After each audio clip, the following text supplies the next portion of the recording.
And welcome to The Watchman. We are standing in one of my very favorite places in all of Israel, and that is saying something, folks. This is the city of David, ancient Jerusalem, in particular, the Givati parking lot excavation site. Believe it or not, where I'm standing right now was once the site of a parking lot. That's right, folks. Cars and trucks were parked right here, but a few years ago, Israeli archaeologists made some amazing discoveries here at this Givati parking lot, which is a parking lot no more. What it is the largest excavation site in all of Jerusalem right now. Folks, our team here at Christians United for Israel wants to bring you the history of the land of Israel. The Bible says, "My people perish for lack of knowledge." Today you will be informed, because remember, before America was in Washington, D.C., before the Brits were in London, before the French were in Paris, the Jewish people were right here in Jerusalem. We're taking it all the way back today, the ancient history of Jerusalem from the city of David. Take a look. Jamie, great to have you with us today here on The Watchman. Great being with you. Yeah, here in Jerusalem, my favorite place in the world, and we are actually at the most excavated site in all of Jerusalem. That's saying something. Jamie, this is the Givati parking lot dig, but this wasn't always an archaeological site. What was here before it, and how do we get to this amazing place that we're at right now? So actually, up until the year 2007, this area is a parking lot, the largest parking lot here in the region, just outside the Western Wall, because above our heads is Temple Mount.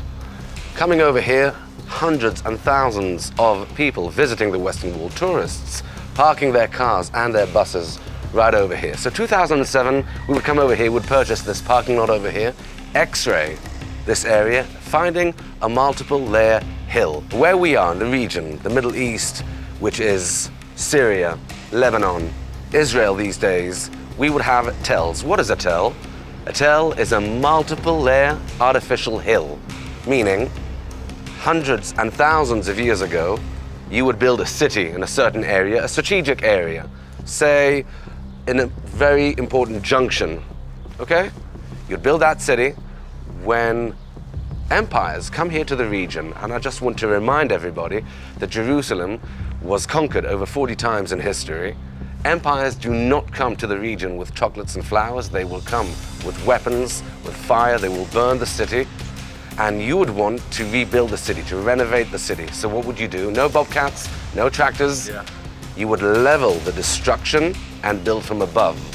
It would happen again. You would level that destruction and build from above, and that's how you get a multiple layer hill. The heart of Jerusalem would be First Temple era, when everything begins over here, from the years of Abraham, the patriarch.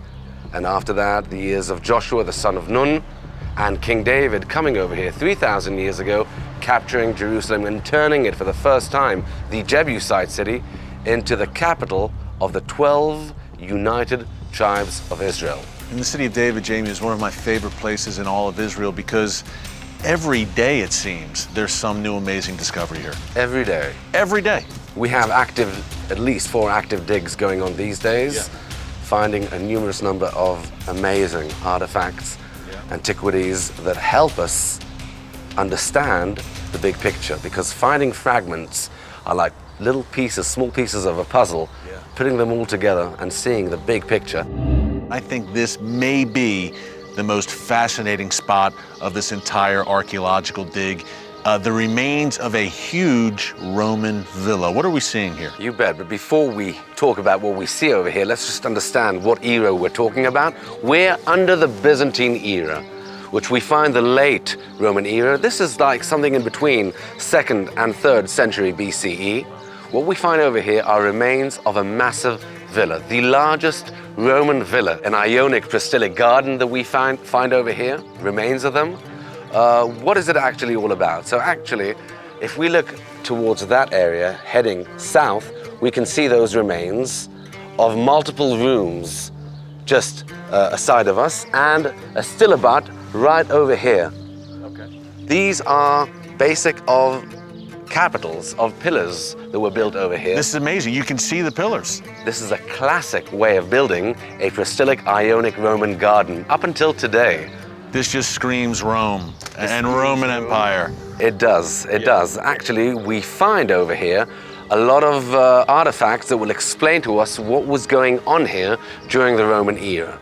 We do know that after the destruction, or you know what, during the destruction of the Second Temple, we know the legion who destroyed Jerusalem with Titus, the general of the Roman forces coming in AD 70, probably the most famous destruction of Jerusalem. You bet. We know that it was the 10th Roman Legion, Fretensis. And what do we find over here? We know that they camped in Jerusalem, that 10th Legion, and they built a lot of structures. They also had a factory for roof tiles. We find over here in the destruction of this villa a multiple number of these tiles. Right here. Roof tiles. Wow. You can see it says Lex, which is the 10th Legion. That's their symbol. Wow. All this villa was covered with those roof tiles built by the Roman Legion. When you say a villa, just so people at home know what you're talking about, what is a villa? What is a Roman villa? A Roman villa would be a compound belonging to a noble or to an important individual from the Roman Empire. That's what we're talking about.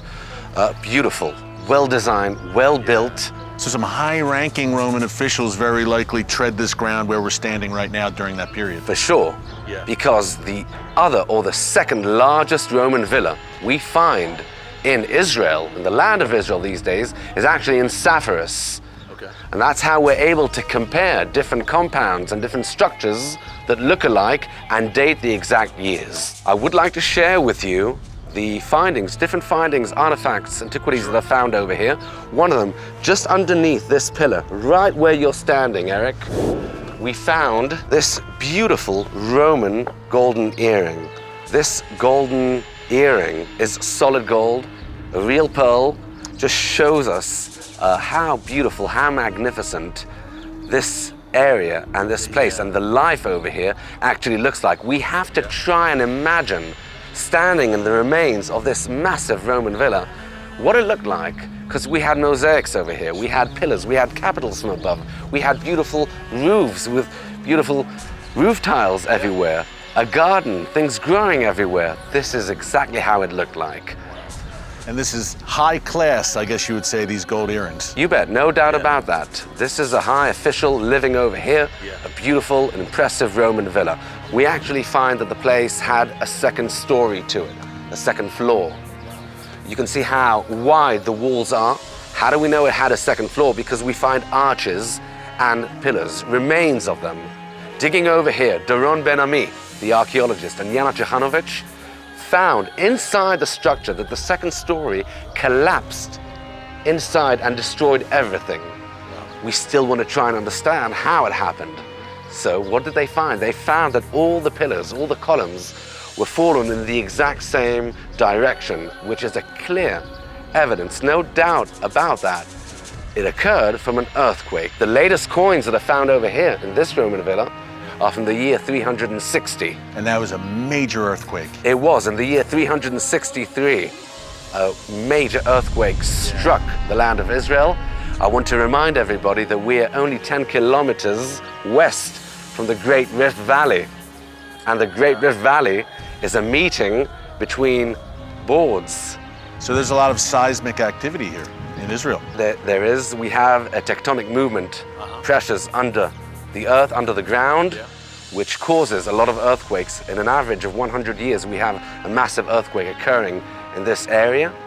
And this is no doubt part of the destruction of that earthquake in the year 363. And again, that's exactly what we're doing. What are we doing? When we dig down over here, we're able to shake off the dust and find layer under layer under layer, understanding what occurred in this beautiful piece of land. I don't think it could get much better. I didn't think it could get much better, Jamie, than the largest villa, the remains of the largest villa in all of Israel. But the Bible is really about to come to life at our next spot, First and Second Temple period. Yes, it is. Let's do it.